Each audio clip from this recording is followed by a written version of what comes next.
Hello అండి, నేను నా బండి అయితే మా కైకలూరు నుంచి లింగంపల్లి తీసాను అన్నమాట. చూడండి, వాడు అక్కడ టోటల్గా దాన్ని పెట్రోల్ జీరో చేశాడు. మనం ఇక్కడ కాపీస్ ఏం అవ్వాలంటే అంటే నేను వేసే కదా, నా యొక్క ఆధార్ కార్డు నా బండే కాబట్టి ఇది దాని యొక్క ఆర్సీ కాపీ అనేది ఇవ్వాలన్నమాట. చూడండి, నేనైతే ఇప్పుడు లింగంపల్లి రైల్వే స్టేషన్కి అయితే వచ్చాను అన్నమాట. మనం ఇక్కడ ఒకవేళ మీ ఫ్రెండ్ కనుక వచ్చి దీన్ని తీసుకోవాలనుకుంటే మీ ఫ్రెండ్ యొక్క ఆధార్ జిరాక్సు, మళ్ళీ సేమ్ మీ యొక్క ఆధార్ జిరాక్సు ప్లస్ బండి యొక్క ఆర్సీ కాపీ, ఆ మూడు అనేది మీ ఫ్రెండ్కి ఇచ్చి పంపించాలి.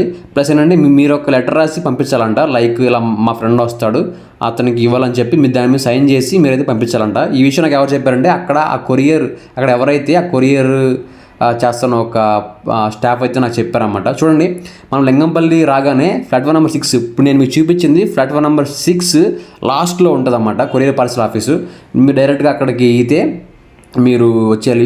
చూపిస్తున్న స్లిప్ అది. ఆ స్లిప్ ఏంటంటే నాకు అక్కడ కైకలూరులో నాకు ఆ బండి పార్సల్ చేసిన తర్వాత అది ఒక టికెట్ అన్నమాట, అది ఆ యొక్క రెసిప్ట్. సో ఆ రెసిప్ట్ అనేది మీకు ఖచ్చితంగా మీరు కానీ మీ ఫ్రెండ్ కానీ దానికి ఇచ్చి పంపించాలి. అది మీకు వాట్సాప్లో చూపిస్తానే కుదరదు, మీకు అది ఖచ్చితంగా ఒరిజినల్ కావాలి. ఒరిజినల్ అది ఒకవేళ మీరు వెళ్ళాలని పరిస్థితి ఉంటే మీరు ఏం చేయాలంటే డిటిడిసి అనేది మీరు యూజ్ చేసుకోండి.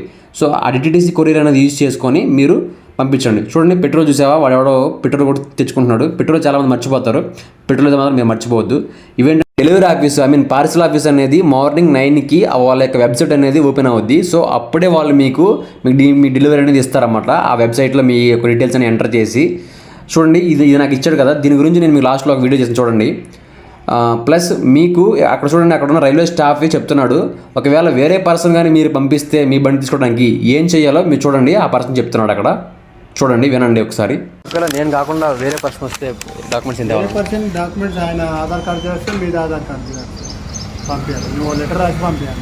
ఓకే, ఫలానా పర్సన్ వస్తున్నాడు, ఫలానా నంబర్ అని చెప్పేస్తే సరే అక్కడే అక్కడే పంపాలి కదా.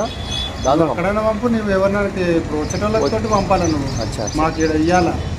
సరే, నువ్వు పంపినట్టు ఈ బండి వేరే సరే. ఇది పార్సల్ ఆఫీస్ అనమాట. నేను స్టేషన్ బయట నుంచి తీసాను అనమాట, మీకు క్లారిటీ ఉంటుందని. మనకి బైక్ డెలివరీ అయిపోయినప్పుడు వాళ్ళు కంప్యూటరైజ్డ్ ఫార్మాట్ ఇస్తారన్నమాట, స్లిప్ అవుట్ ఇస్తారు. చూడండి, ఇక్కడ మీరు చూడండి, నాది 17 hours అన్నమాట. చూడండి, డేస్ ఫర్ వేర్ఫేస్ అంటే మనకి బండి అనేది ఆ స్టేషన్కి రీచ్ అయిపోయిన తర్వాత 6 hours వరకు మనకి ఫ్రీ టైం ఉంటుంది అన్నమాట. 6 hours తర్వాత ప్రతి గంటకి వాళ్ళు 10 rupees అనేది ఛార్జ్ చేస్తారన్నమాట, వెయిటింగ్ ఛార్జ్. సో నాకైతే 17 hours అనేది పట్టిందన్నమాట. నేనైతే ఒక 1 day లేట్కి వెళ్ళాను.